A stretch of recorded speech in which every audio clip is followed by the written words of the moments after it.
The purpose of public education is to educate all students so that they can become a productive citizen. As a former teacher, I found it was very important to make sure that we taught to all the students, and I think that our schools today and our district does a good job of teaching to all the students, hitting them in different areas. Not everybody is a math student, not everybody's favorite subject is science, so to have a well-rounded curriculum that allows students to feel successful is important, and sometimes the extra classes that we offer are important to those students who otherwise might not find school a lot of fun.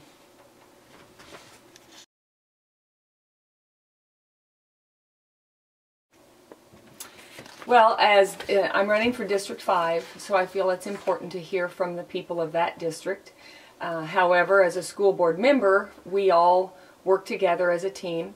I hope to get knowledge and information from, first and foremost, probably Mr. Evans. Anybody that he brings in to us as a board, if I'm on the board, I would pay attention to, because I respect his opinion. I believe it's important to get information from the state legislature, because that does affect what we're able to do, but probably primarily the superintendent and those people that he relies on.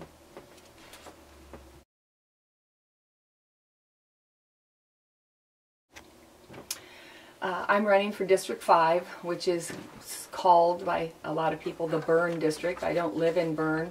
I do live in the country. I do, like I said a minute ago, I really want to hear from the people of that district. However, if anybody would call or visit with me with a concern, as a school board member, it would be my job to pay attention to all concerns and all opinions. I would go then to the meetings with those comments and suggestions in mind, and I would share those. And as anything, I probably will please some people and won't please others, but I would hope that I can keep an open communications line between myself and the district patrons.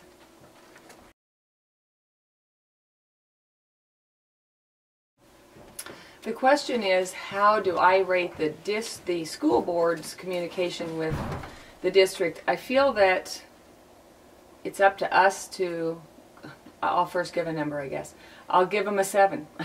It's pretty arbitrary, but I feel that they are, when I have contacted school board members, they've been willing to talk to me. However, I think probably one of their biggest concerns is that they don't hear from a lot of people. When they have a decision to make, they probably hear more from people after the decision's made, and they hear the people that are unhappy. It's our job to talk to the school board members as well as them communicating with us. I think the paper has done a good job of giving us the information that we want.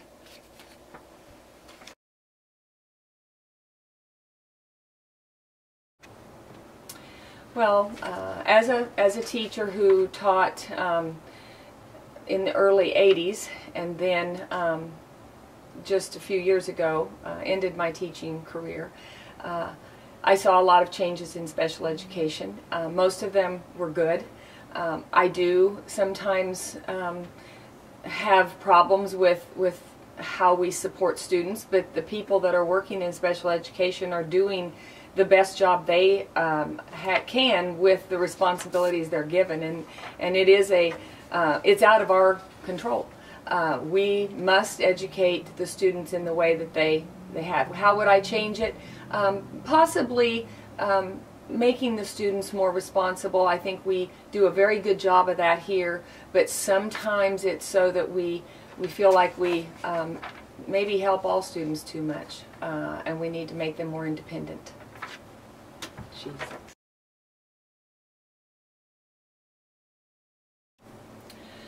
Well, first of all, the board is considering reductions because we have a very tight budget.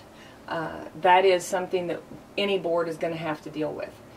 Do I agree with the specific cuts that have been suggested, not all of them. I think we need to be very careful in making cuts that affect the classroom. That would be my number one area that I would say we have to protect our teachers and our students.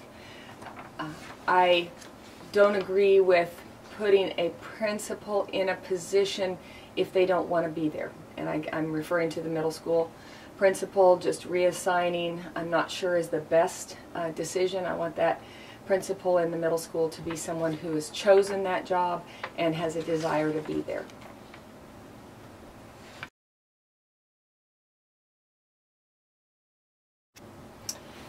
The ideal situation would be that every town have a school, because the school is a vital part of a community, and I realize that. I didn't come from a really small town, but I do know that towns depend on schools, and I remember hearing when I moved here that the closing of the Moral School was very devastating to that community. So no, it's not an ideal situation. However, each school has to be viable, and I know Mr. Evans has used that term, and I think we need to make sure that we aren't making cuts to the body to support the limbs, you might say. I would be very leery of continuing to make cuts when we do operate 3 complete K-12 schools.